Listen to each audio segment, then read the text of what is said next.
Senhor, aplauda o nome daquele que está vivo. Oh, oh. Te louvamos, Jesus, Tu és bem-vindo neste lugar.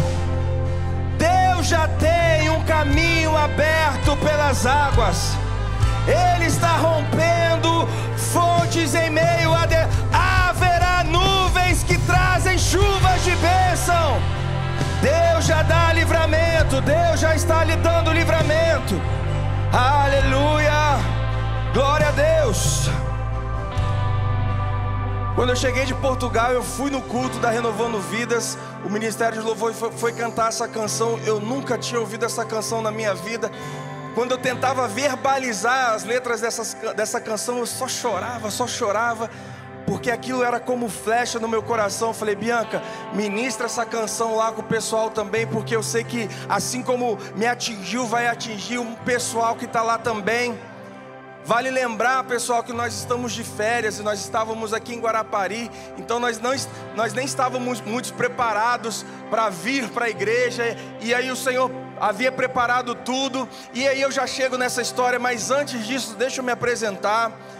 Meu nome é Sérgio Dias, sou casado para sempre com a Karina Dias, e papai para sempre da Elisa Dias, que está ali no banco.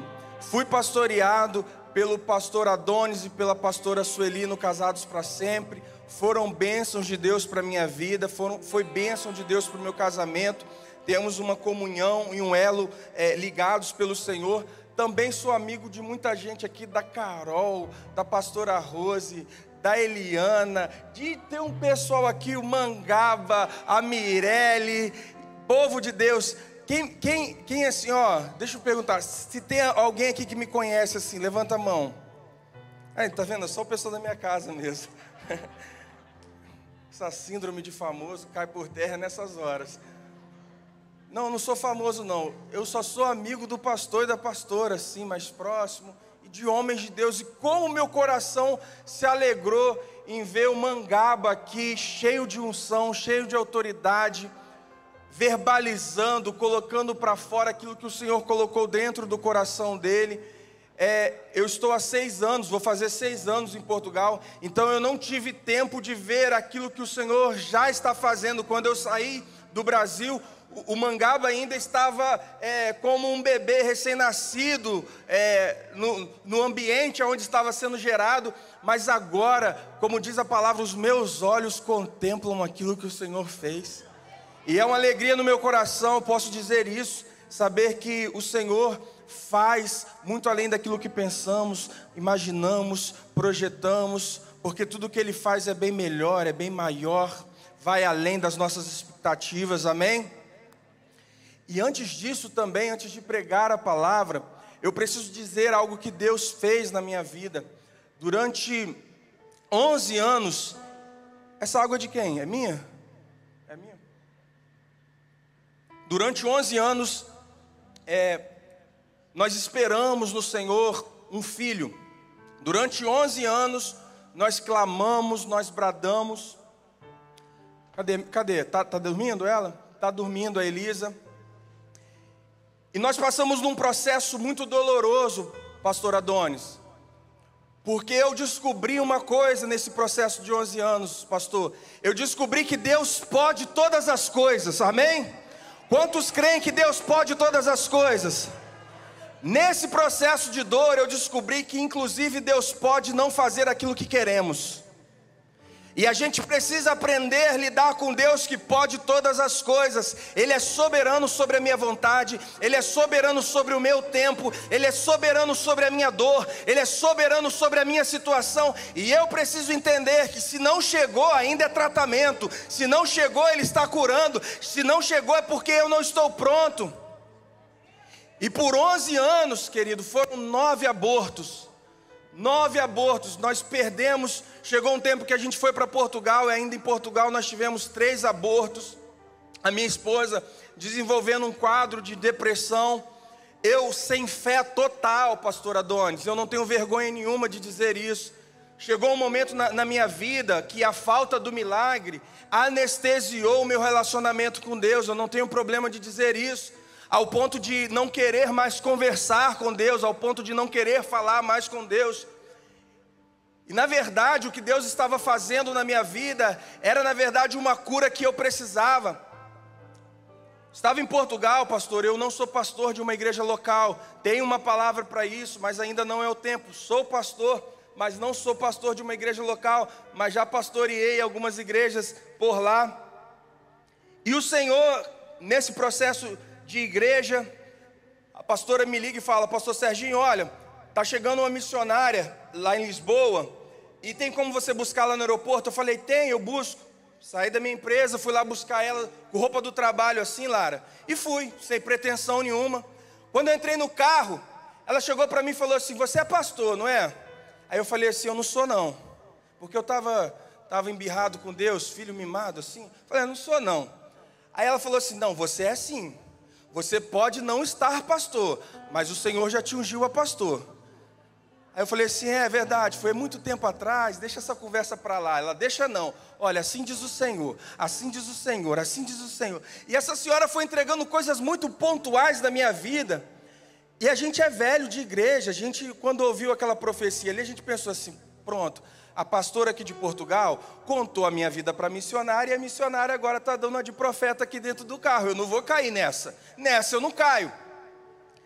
E aí eu falei assim: quando eu chegar na casa da pastora, eu vou falar: é, pastora, a senhora contou a minha vida para a missionária, e a missionária me entregou umas profecias dentro do carro. E fui. Quando eu cheguei na casa da pastora, eu falei: pastora, olha, não gostei do que a senhora fez. A senhora contou a minha vida para a missionária, a missionária me entregou um monte de coisa da minha vida. Ela falou assim: Serginho, meu filho, eu nem lembrava da sua existência, tem 6 meses que eu não te vejo. Se ela falou alguma coisa aí de Deus aí, recebe, porque é de Deus mesmo. Nessa hora ela olhou para mim e falou assim: Serginho, para você saber que é Deus que fala com você, esse ano ainda você entra dentro da sua casa. Mas para saber que ainda isso foi muito pontual, sabe por quê? Porque ninguém sabia que eu e minha esposa estávamos no processo de compra de casa lá. Só eu e ela, então aquilo ali realmente foi de Deus. Mas ela falou assim: ó, mas para você saber que ainda é Deus que fala com você, o filho é para ela, mas a cura é para você. E aquilo ali mexeu comigo, porque só eu e Deus sabíamos a batalha que nós travávamos aqui dentro. E aí passa-se o ano de 2022, a gente compra a nossa casa. No dia 31 de dezembro, nós entramos para dentro da nossa casa, deixamos nossas coisas lá e fomos para o culto da virada. Foi uma bênção, depois a gente se organizou. E quando a gente foi chegando no final do ano de 2021, quando a gente foi chegando no final do ano de 2022, a Karina chegou para mim e falou assim: Serginho, olha, eu não vou tentar mais, a gente vai fazer uma inseminação in vitro. A minha esposa é a pessoa mais próxima de mim que eu conheço, no que tange relação à fé, no que tange a crer em Deus. Eu nunca conheci alguém com tanta fé como ela. Ela é o meu exemplo de fé. E ela falou: Serginho, eu vou tentar uma inseminação artificial e tal. O valor era caríssimo para fazer. Eu falei: não, vamos fazer, vende o carro e tal. Só que você precisa entender que num ambiente onde acontece muitas perdas assim, você começa a não criar tantas expectativas, porque enquanto mais você aumenta a expectativa, mais o ambiente de frustração pode ser estabelecido. Então eu não gerava expectativa sobre a Karina para que a minha expectativa não frustrasse mais ela ainda. Vocês estão conseguindo entender o que eu estou dizendo? Então é um ambiente doloroso, o ambiente de perda é um ambiente angustiante. Eu não tenho palavras de consolo, eu não sou o consolo, eu não resolvo o problema. E a minha esposa, quando ela casou comigo, quando nós namorávamos, o sonho dela era de ter um filho, ela sempre falou sobre isso. E quando a gente foi lá fazer os exames, para fazer a inseminação, fizemos todos os exames, e no dia da doutora entregar os exames, ela virou para mim: Karina, por que você vai fazer a inseminação artificial? Aí a Karina: doutora, é porque eu tenho trombofilia, eu não posso ter filhos e tal. Não, mas eu fiz seus exames aqui, você não tem nada.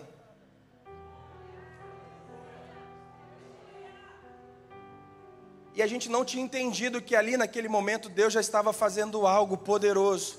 E aí a gente questionou, a gente falou assim: não, mas a gente tem um diagnóstico, a gente tem um histórico de perda, a gente tem uma dor que a gente carrega. Ela falou assim: não, vocês não têm nada, a gente fez os exames. E aí ela disse uma palavra para nós. Ela disse assim: olha, tenta mais uma vez. E aí a gente saiu de lá, pegamos o carro, fomos para casa. E aí, Karina, acho que a médica errou o diagnóstico e tal. Mal sabíamos que o milagre já tinha chegado. Mal sabíamos que a cura já estava ali naquele ambiente. E, gente, o quadro da Karina é de trombofilia. Eu sei que eu estou falando. Tem um exame lá. Um não, vários exames, né, amor? Que diagnosticam uma doença. E nessa de tentar mais uma vez, primeiro mês, segundo mês, terceiro mês. A gente nunca tinha passado do terceiro mês, né, Karina? Quarto mês. Aí já fica na curiosidade de querer se preparar para descobrir o sexo do bebê. Aí a gente fica assim: será que eu vou de coração? Será que eu mergulho nessa onda? Não, vou segurar. E a Karina se preparando. Para descobrir o sexo do bebê, a gente não conta para ninguém, não fala nada, vai se preparando. Quando chega em dezembro, a gente faz o nosso chá revelação, a família descobre, é uma alegria, o nosso coração numa expectativa. Sexto mês, sétimo mês, fomos até o sétimo mês e meio. E aí a médica fala: Karina, olha, a gente precisa, vou adiantar a história, precisa ganhar, ela já está vindo, ela já está saudável, você está com uma pré-eclâmpsia e tal, ou já estava com eclâmpsia, estou falando certo? Uma pré-eclâmpsia, vamos fazer o parto dela, enfim. Em Portugal, pessoal, o pessoal de lá, a cultura deles é diferente da nossa, eles são mais ríspidos, são menos emocionais, eles são mais diretos, ao ponto de parecer que estão sendo grosseiros. E essa médica que abraçou a Karina, ela virou uma mãe praticamente da Karina. Ela perguntou assim: você quer ganhar seu filho como? Você quer que eu faça o seu parto normal? Você quer que eu faça? Coisas que não eram habituais do ambiente de lá. E a gente já via a mão de Deus sobre isso também. Quando a Elisa nasce, pessoal, essa médica vem para mim e para a Karina e fala assim: olha, gente, eu preciso dizer uma coisa para vocês. Eu passo em todos os quartos aqui e eu converso com todo mundo, mas quando eu entro no quarto de vocês, eu sinto uma coisa diferente. Tem uma energia em vocês, a Elisa representa algo e tal. E aí a gente contou a história. E ela ficou super feliz e tal, doutora Suzana. E aí a Karina, a partir disso, virou uma carta aberta para Deus sobre aquilo que Deus faz. E eu descobri, pastor, que aquilo que Deus faz em nós e através de nós, na verdade é uma canção que Deus canta na eternidade sobre o Filho Jesus. E o que Ele faz nele também nos atinge. E na verdade nos tornamos sinais dos milagres por onde Jesus está passando. E aí uma amiga da Karina chegou lá nessa doutora e falou: doutora, eu vim aqui porque a Karina te indicou e tal. Karina, mãe da Elisa, a minha vida nunca mais foi a mesma depois que eu conheci aquele casal. A Elisa está aqui, fez 8 mesinhos, dia 31 agora. Tem gente aqui que acompanhou o processo de dor, o processo de cura. E eu estava falando com o Mangaba ali atrás, que quando a Elisa veio, quando eu olhei nos olhos dela, assim, ela olhou nos meus olhos, Deus falou assim para mim assim: Serginho, todas as vezes que você tentar me vencer, eu vou te vencer. Toda vez que você tentar ser mais forte do que eu vou pisar na sua jugular. Mas entenda uma coisa, todas as vezes que você perder para mim, você vai ganhar também. E quando a gente acha que Deus vai matar, Ele olha nos nossos olhos e nos dá vida. Ele diz assim: olha, eu vou te dar vida. E a minha vida hoje é uma ferida, mas não uma ferida de dor, é uma cicatriz que eu posso falar assim: olha, Ele me venceu, mas também me curou. Ele me venceu, mas também me deu vida. Ele me venceu, mas também me colocou de pé. Ele me venceu, mas também restituiu a minha vida.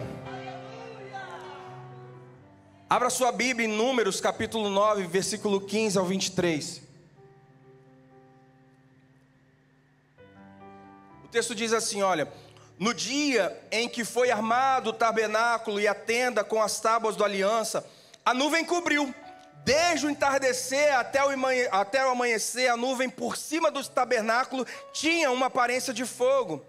Era assim que sempre acontecia. De dia a nuvem o cobria, e de noite tinha a aparência de fogo. Sempre que a nuvem se levantava de cima da tenda, os israelitas partiam, e no lugar em que a nuvem descia, ali acampavam. Conforme a ordem do Senhor, os israelitas partiam. Conforme a ordem do Senhor, acampavam. Enquanto a nuvem estivesse por cima do tabernáculo, eles permaneciam acampados. Enquanto a nuvem ficava sobre o tabernáculo por muito tempo, os israelitas cumpriam as responsabilidades para com o Senhor e não partiam.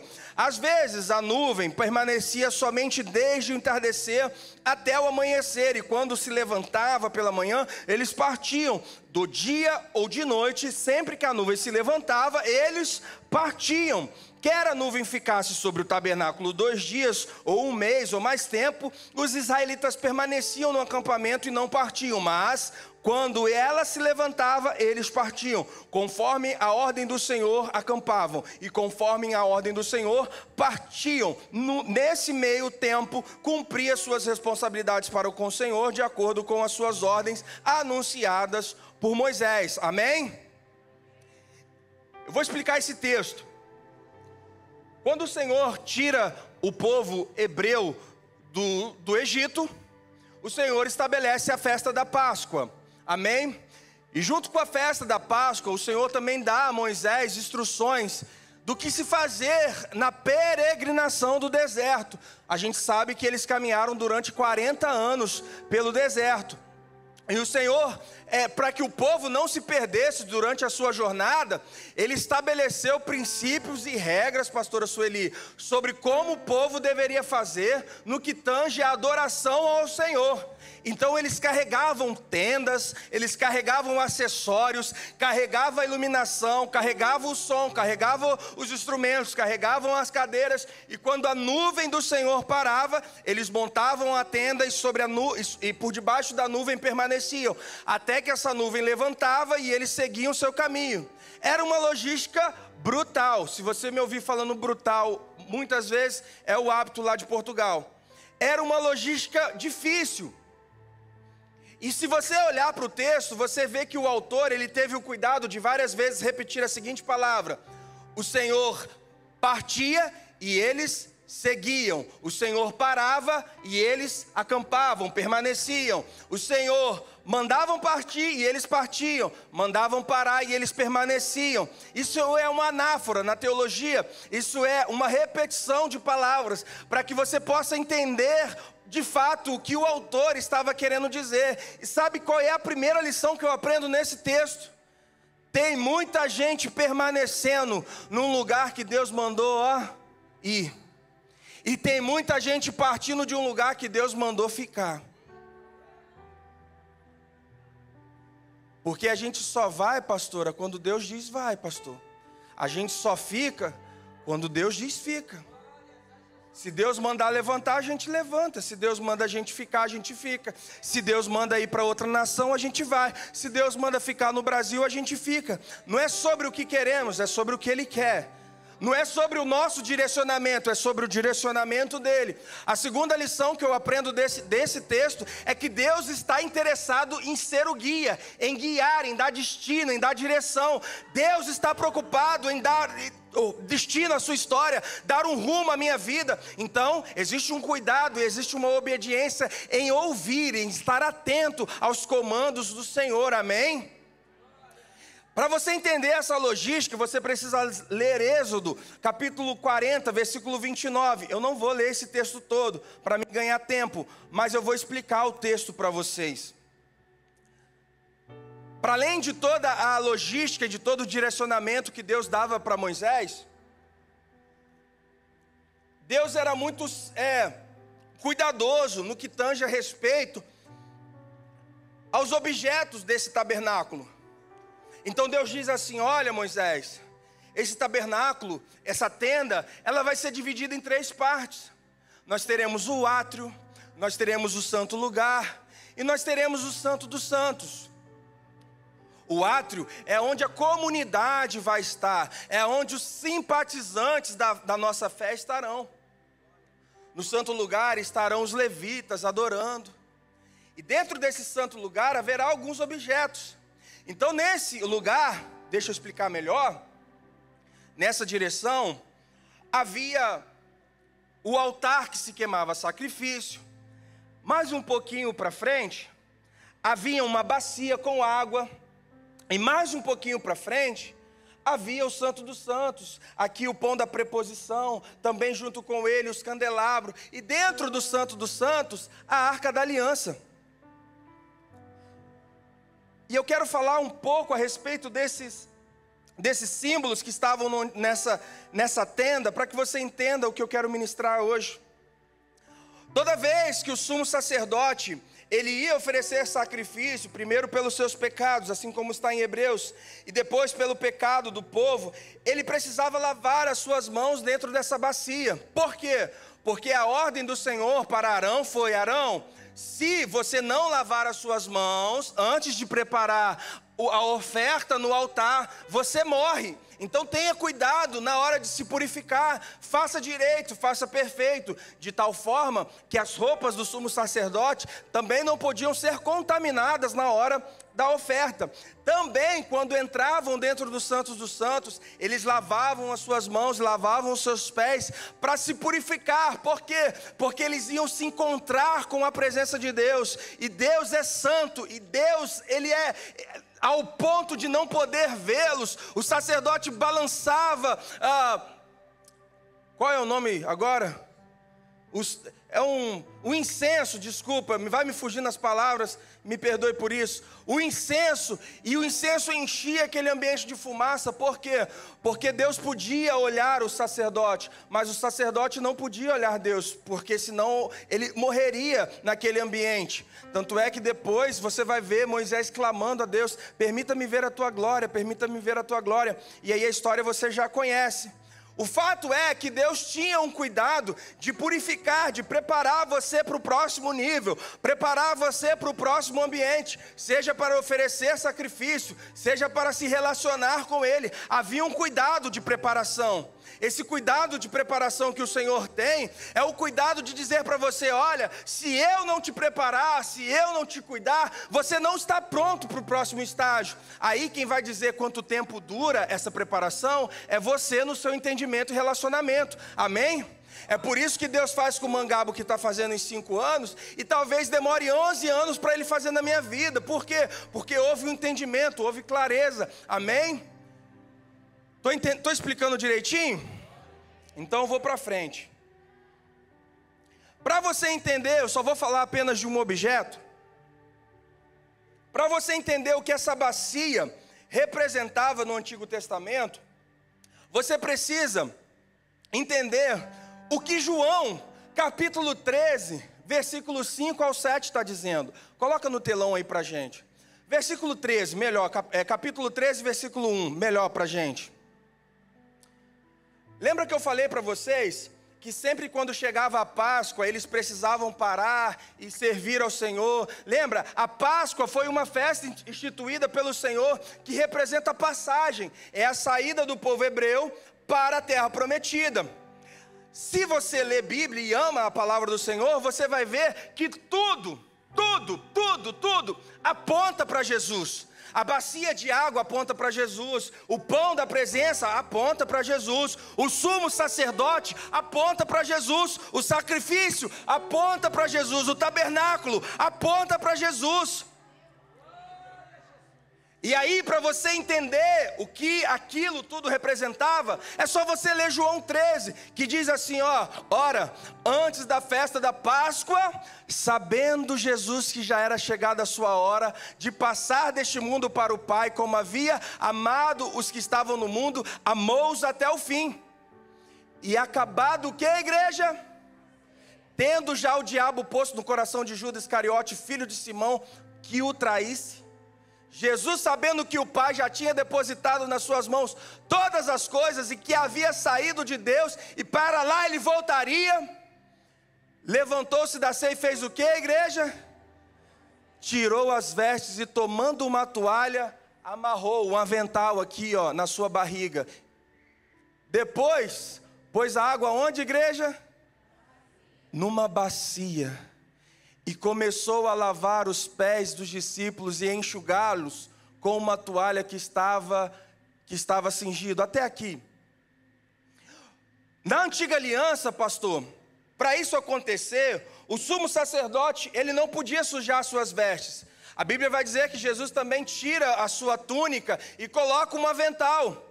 Só que ao contrário do sumo sacerdote da antiga aliança, que não podia se contaminar e não se sujar com o sacrifício, Jesus, Bianca, depois de lavar os pés dos discípulos, ele pega o seu avental e começa a secar os pés dos discípulos. Ele começa a ter contato com o homem pecaminoso. Eu quero te dizer uma coisa: a antiga aliança foi um tutor para que nos mostrasse o que Cristo faria por nós. O sumo sacerdote da antiga aliança não se sujou, mas ele se fez pecado para que eu e você pudéssemos ter vida. Ele foi moído para que eu e você pudéssemos ter vida em abundância. A morte que era minha, ele morreu. Então ele não tem problema em se sujar.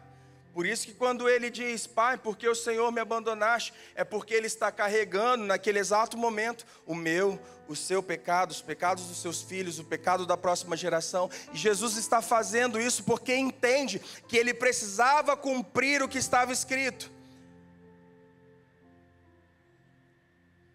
Então, para que você entenda que Jesus, ele é o cumprimento da antiga aliança, Jesus pega essa bacia e prepara os discípulos. E eu sei que no maior entendimento, no entendimento mais claro que nós temos desse texto, é sobre servir, é sobre lavar os pés, é sobre humildade. Também é, mas também é um cumprimento da palavra do Senhor para algo muito poderoso. Lembra que eu falei para vocês que na antiga aliança, o sumo sacerdote, ele era preparado para entrar no Santo dos Santos? Lembra que eu disse isso?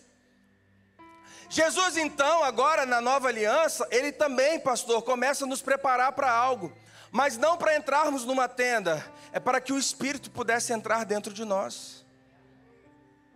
Porque nesse contexto, Pedro diz assim: Senhor, por que você vai lavar os meus pés?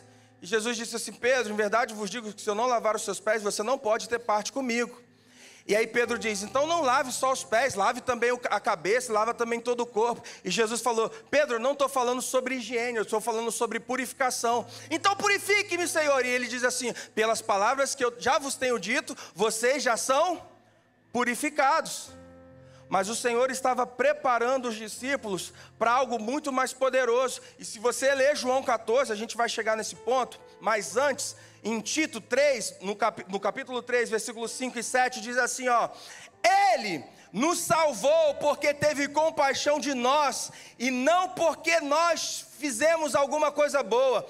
Ele nos salvou por meio do Espírito Santo, que nos lavou, fazendo com que nascêssemos de novo, dando-nos uma nova vida. Então quer dizer, pastor Serginho, que Jesus lavou os pés dos discípulos ali para receber o Espírito Santo? Sim. João 14, 16, 17. Eu pedirei ao Pai, isso é a continuação do texto, querido, de João 13. Eu pedirei ao Pai e Ele lhes dará o conselheiro para estar com vocês para sempre. O Espírito da verdade, o mundo não pode recebê-lo porque não vê, nem o conhece, mas vocês o conhecem, pois Ele vive aonde? Com vocês e estará em vocês. E o tema da pregação de hoje, eu quero que você repita comigo, para você toda vez que lembrar dessa frase, você orar por mim lá em Portugal, amém? Diga-se comigo: Deus habitou em tendas, habitou em nós, mas um dia nós habitaremos nele. Esse é o tema da nossa mensagem. A progressão da revelação do que Deus veio fazer é a reconciliação. Essa palavra mesmo que eu tentei dizer agora que não saiu, essa aí. Porque na tentativa louca do homem de tentar se reconciliar com Deus, tá bem? Eu também sei falar a palavra. Se reconciliar com Deus, quando Adão peca, Ele vai na correria e prepara umas folhas e se cobre. E essa é a primeira tentativa frustrada da religião em tentar resolver o problema com Deus. E Deus diz assim para Adão: Adão, essa música aí não serve. Essa roupa aí não serve não. Esse culto de domingo à noite não serve. Esse crentez no seu lábio não serve. Essa igreja não, esse som não serve. Tira isso aí, cara. Aí a Bíblia vai dizer que Deus ele mata um animal e faz peles para eles, para que eles não morressem. E ali é tudo apontando para Jesus. É o primeiro sacrifício em representação dos nossos pecados, expiação dos nossos pecados. E aí você precisa entender algo que começa a acontecer aqui. O Senhor, depois que lava os pés dos discípulos, Ele prepara os discípulos para algo muito poderoso, que é a chegada do Espírito Santo. Para você entender isso, é só você ler Hebreus 10, 6. Hebreus capítulo 10, versículo 6 ao 20, que diz assim: olha, de holocausto e oferta pelo pecado, o Senhor não se agradou. Então eu disse: aqui estou, no livro está escrito ao meu respeito. Vim para fazer a tua vontade, ó Deus. Primeiro ele disse: sacrifícios e ofertas, holocaustos e ofertas pelo pecado não quiseste, nem deles te agradaste, os quais eram feitos conforme a lei. Então acrescentou: aqui estou, vim para fazer a tua vontade. E ele cancela o primeiro para estabelecer o segundo. Pelo cumprimento dessa vontade fomos santificados por meio do sacrifício do corpo de Jesus Cristo, oferecido uma só vez.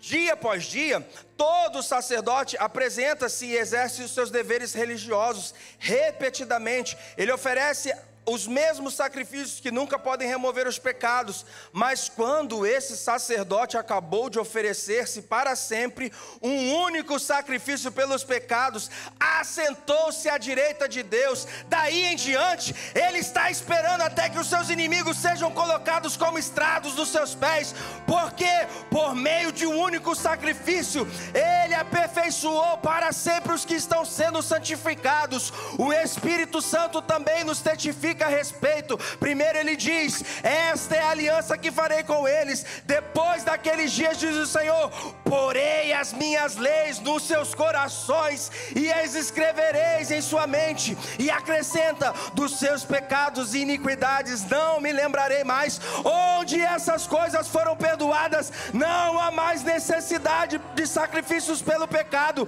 Portanto, irmãos, temos plena confiança para entrar no Santo dos Santos, não pelo sangue de um animal, mas pelo sangue do próprio Cristo, por um novo e vivo caminho que Ele nos abriu por meio do véu, isto é, o seu corpo. Você pode dar um glória a Deus por essa palavra?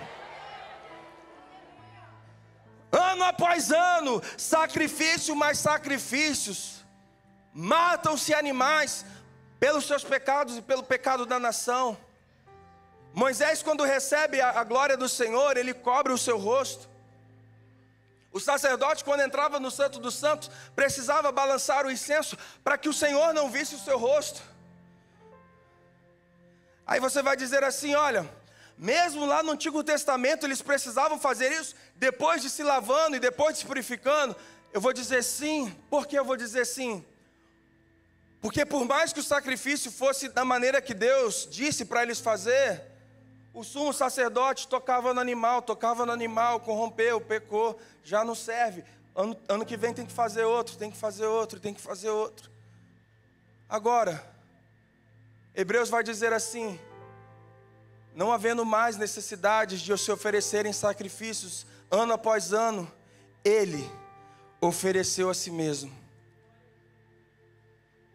Ele é o sacrifício perfeito. Ele também é o altar perfeito. Não só o altar perfeito, pastor, Ele também é o sumo sacerdote perfeito.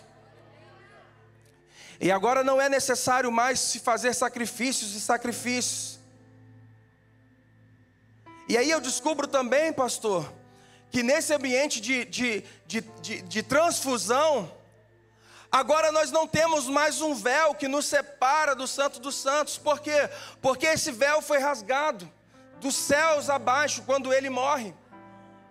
E agora nós temos livre acesso. Que livre acesso é esse, pastor Mangaba? Agora a gente chega com o nosso rosto, não com fumaça mais, mas com ele descoberto. Por quê? Porque João vai dizer assim, que ele está interessado em procurar, em olhar verdadeiros adoradores, que o adorem em espírito e em verdade.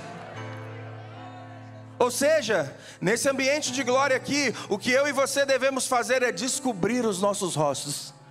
E dizer, olha para mim, Senhor, porque eu estou olhando para Ti. Olha para mim, Senhor, porque eu estou olhando para Ti. Não existe religião, não existe véu, não existe nada que nos separe agora desse relacionamento. E por que não há? 2 Coríntios 3,12, eu quero que você leia esse texto comigo e dê glória.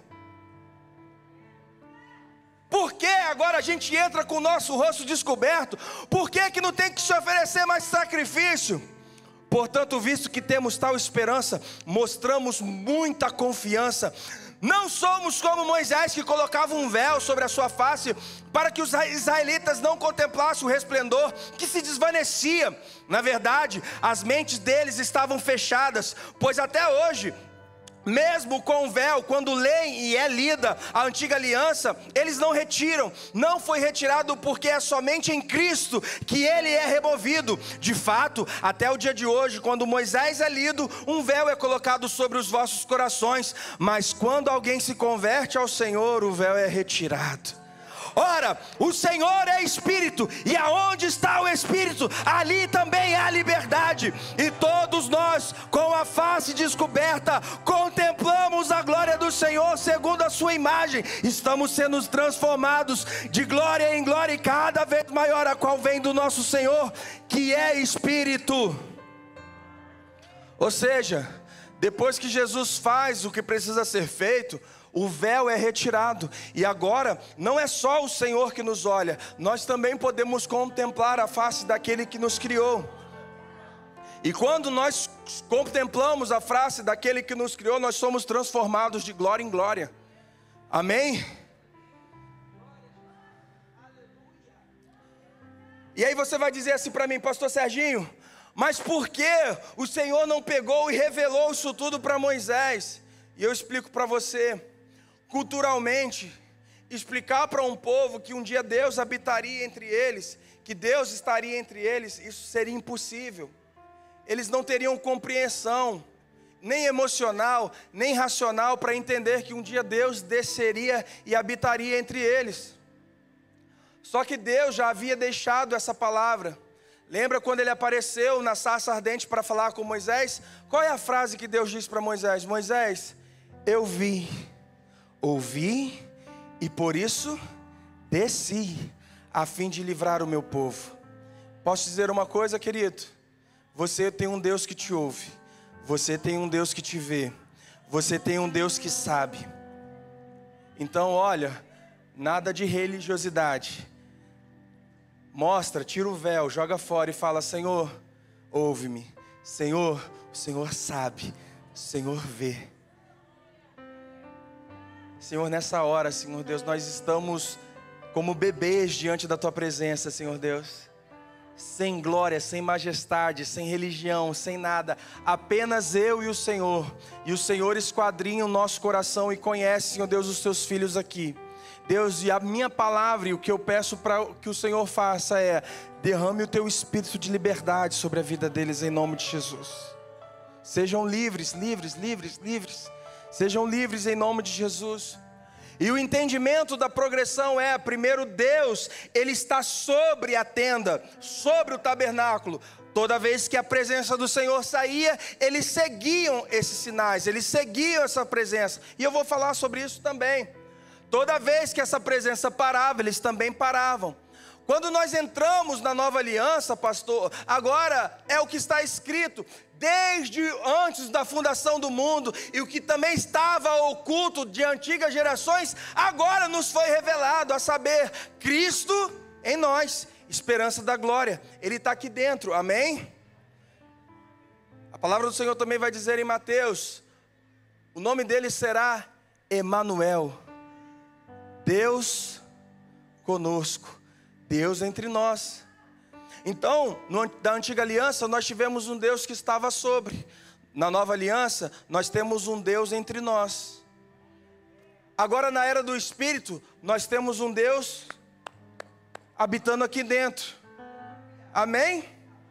É por isso, queridão, entenda uma coisa em nome de Jesus, ó. É por isso que quando você fechar o olhinho e papai te levar para a glória, sabe o que o Espírito Santo vai fazer? Ele vai se retirar de você. E isso é tão duro e tão pesado, que a Bíblia vai dizer assim, que nos últimos dias, quando o Espírito Santo ser retirado da terra, isso aqui é poderoso, entenda. Sabe por que o Espírito Santo vai ser retirado da terra? Porque não há mais morada para ele nesse ambiente. Então ele volta para Deus. Se você lê João capítulo 14, Jesus está dizendo assim: eu vou para o meu Pai e vou preparar morada. Ou seja, Deus está preparando algo lá na eternidade para nós. Está preparando algo muito maior. Por quê? Porque um dia vamos deixar a tenda da antiga aliança. Um dia a tenda da antiga aliança vai para a terra. Mas a Bíblia diz assim que a carne volta para a terra, mas o Espírito, ele volta para Deus. Então, haverá um dia que o Espírito Santo, o Consolador, que nos convence do nosso pecado, da nossa justiça, do nosso juízo, deixará essa terra e voltará para o Pai. E esse é o próximo passo, o próximo nível de relacionamento que nós teremos. É Apocalipse capítulo 21, versículo 3 ao 4, que diz assim, olha: e ouvi uma grande voz do céu que dizia: eis aqui o tabernáculo de Deus com os homens, pois com ele habitará, e eles serão o seu povo, e o mesmo Deus estará com eles, e ele será o seu Deus, e Deus limpará dos seus olhos toda lágrima, e não haverá mais morte, nem pranto, nem clamor, nem dor, porque já as primeiras coisas são passadas. Você pode dar um glória a Deus por isso? Para você entender esse texto, você tem que voltar em João 14, 23, ler isso aqui, ó. Respondeu Jesus: se alguém me ama, obedecerá a minha palavra. Meu Pai o amará, nós veremos a ele e faremos morada nele. Olha lá, Jesus lhe disse: se alguém me ama, obedece a minha palavra. O meu Pai o ama, nós viremos até ele e nos faremos nele. Entenda uma coisa, igreja, eu não sei se você está entendendo o que eu estou falando. Primeiro, Deus, ele habitava em tendas. Depois o Espírito Santo habitou em nós. Mas um dia o Espírito Santo vai para o Pai. E aí, quem vai habitar dentro do Pai somos nós. Está pronto para esse nível de relacionamento, igreja? Eu não tenho dimensão da grandeza poderosa que vai ser na eternidade, querido. Eu nunca experimentei o próximo nível, mas eu sei, querido, que vai ser glorioso. Porque o texto diz em Apocalipse que a lágrima do olho não vai existir mais. Que as coisas velhas, essas são passadas. E dos meus pecados, ele também não se lembra mais. Eu nunca vivi num ambiente sem dor. Eu nunca vivi num ambiente sem sofrimento. Mas o meu Pai me disse: eu estou preparando um lugar para vocês. Eu estou terminando em nome de Jesus. Mas pastor Serginho, me explica algo no Antigo Testamento que eu não entendi agora. Por que que o povo tinha que ficar seguindo uma nuvem? Por que que o povo tinha que ficar seguindo um sinal? E eu vou explicar e eu vou encerrar a mensagem agora, em nome de Jesus. Porque aquela nuvem representava, não era, tá bom, igreja? Representava a presença de Deus, amém? Todo mundo concorda com isso? A nuvem representava a presença de Deus. Aonde a nuvem parava, eles paravam. Aonde a nuvem ia, eles seguiam. Eles seguiam os sinais, amém?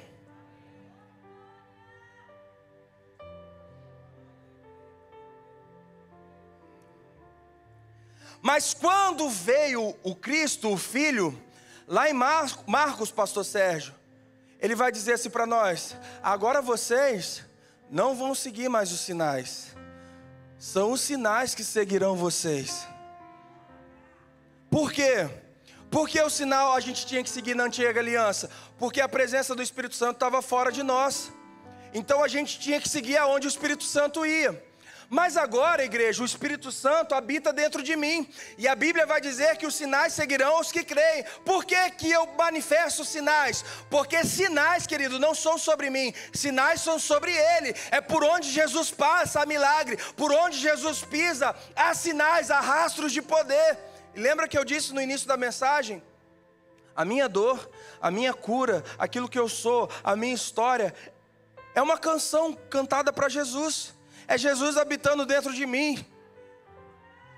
Então a Elisa, ela é a cura para a doutora Suzana. Ela é a cura para várias mulheres que ainda não conseguem ter filhos. E aí sabe o que eu vou descobrindo? Que o milagre que Deus fez em mim era para o outro. Que a bênção que era para mim era para atingir o outro. Que aquilo que o Senhor estava fazendo para mim é maior no outro.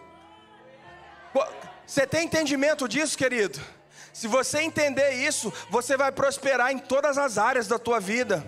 Porque não é sobre o que Deus faz em você, é sobre o que Ele faz através de você. A cura é para você, mas a resposta é para o outro. Colossenses 1, 26, 27 diz: esse mistério que estava oculto agora nos foi revelado. Ele quis, Deus, dar a conhecer entre os gentios a gloriosa riqueza deste mistério, que é Cristo em nós, a esperança da glória. Eu quero orar com você para que você entenda algo. O Senhor não está vindo buscar amigos. Ele não está vindo buscar uma comunidade simpatizante. Ele está vindo buscar uma noiva. Se no estágio de relacionamento no templo era simpatizantes da fé, adoradores, e depois o sumo sacerdote que entrava dentro dos santos, na antiga aliança também nós éramos conhecidos como amigos de Deus. Depois nós fomos conhecidos como filhos de Deus. E agora o Espírito Santo nos preparando, Ele está nos preparando para ser noiva de Deus. Ele não está vindo buscar filhos, entenda isso, é um nível de relacionamento maior. Filho tem tudo na mesa, filho tem tudo na geladeira, filho tem tudo na sala, filho tem tudo dentro de casa. Mas noiva, querido, é um ambiente maior, é um ambiente mais cercado, é um ambiente de intimidade, é ela com o noivo. Ninguém acessa as recâmaras de relacionamento. E se você quer entender mais um pouquinho sobre isso, eu encerro a mensagem agora, em nome de Jesus. Você precisa entender o que está dizendo lá nas últimas palavras de Apocalipse. Sabe quando você vai estar pronto para viver esse nível de relacionamento? Quando o Espírito Santo estiver gritando dentro de você e ele ser mais poderoso que a sua carne, a ponto de dizer assim: eu não quero as glórias desse mundo. Não, eu não quero o carro zero. Não, eu não quero a casa. Eu não quero dinheiro na conta. Eu não quero nada. Eu quero dizer o que o Espírito está verbalizando. E o que o Espírito está verbalizando? Ele está verbalizando: Maranata, a hora vem, Senhor Jesus. Se coloque de pé no seu lugar. Nós iremos orar em nome de Jesus.